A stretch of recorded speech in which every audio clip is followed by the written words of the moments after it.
एक दिन राजा कृष्णदेव राय के दरबार में इस बात पर गर्मागर्म बहस हो रही थी कि मनुष्य का स्वभाव बदला जा सकता है या नहीं। कुछ का कहना था कि मनुष्य का स्वभाव बदला जा सकता है, कुछ का विचार था कि ऐसा नहीं हो सकता, जैसे कुत्ते की दुम कभी सीधी नहीं हो सकती। राजा को एक विनोद सूझा। उन्होंने कहा, बात यहाँ पहुँची है कि अगर कुत्ते की दुम सीधी की जा सकती है तो मनुष्य का स्वभाव भी बदला जा सकता है, नहीं तो नहीं बदला जा सकता।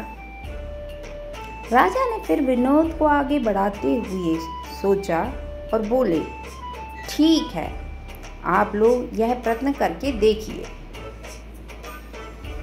राजा ने 10 चुने हुए व्यक्तियों को कुत्ते का एक पिल्ला दिलवाया और 6 माह के लिए हर मास 10 स्वर्ण मुद्राएं देना निश्चित किया। इन सभी लोगों को कुत्ते की दुम सीधी करने का प्रयत्न करना था। इन व्यक्तियों में एक तेनालीराम भी था। शेष 9 लोगों ने इन 6 महीनों में पिल्ले की दुम सीधी करने की बड़ी कोशिश की। एक ने पिल्ले की पूंछ के छोर को भारी वजन से दबा दिया ताकि इससे दुम सीधी हो जाए। दूसरे ने पिल्ले की दुम को पीतल की एक सीधी नली में डाल दिया।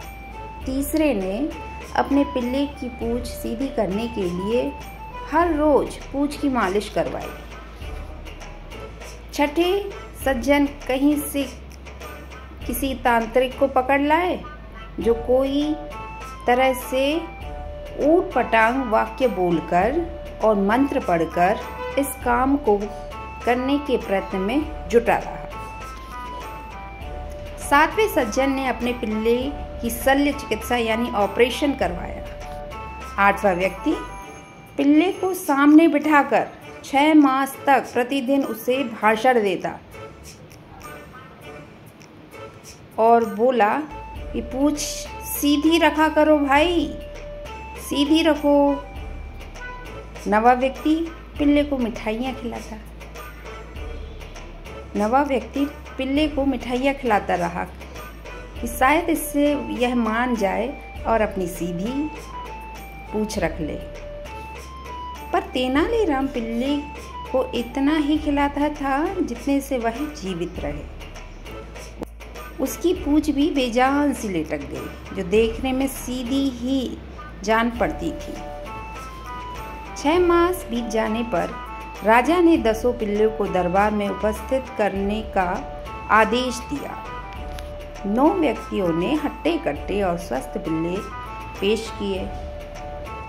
जब पहले पिल्ले की पूंछ से वजन हटाया तो वह एकदम टेढ़ी होकर ऊपर उड़ गई। दूसरे की दुम से जब नली में से बाहर निकाली गई, वह भी उसी समय टेढ़ी हो गई। शेष 7 पिल्लों की पूंछ भी टेढ़ी ही थी।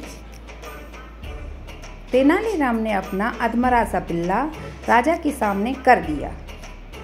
उसके सारे अंग ढलक रहे थे। तेनालीराम बोला, महाराज, मैंने कुत्ते की दुम सीधी कर दी है।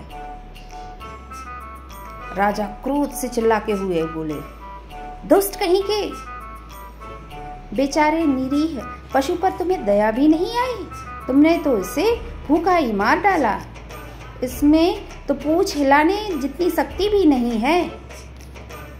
तेनालीराम बोले, महाराज, अगर आपने कहा होता कि इसे अच्छी तरह से खिलाया पिलाया जाए तो मैं कोई कसर नहीं छोड़ता, पर आपका आदेश तो इसकी पूंछ की स्वभाव के विरुद्ध सीधा करने का था, जो इसे भूखा रखने से ही पूरा हो सकता था।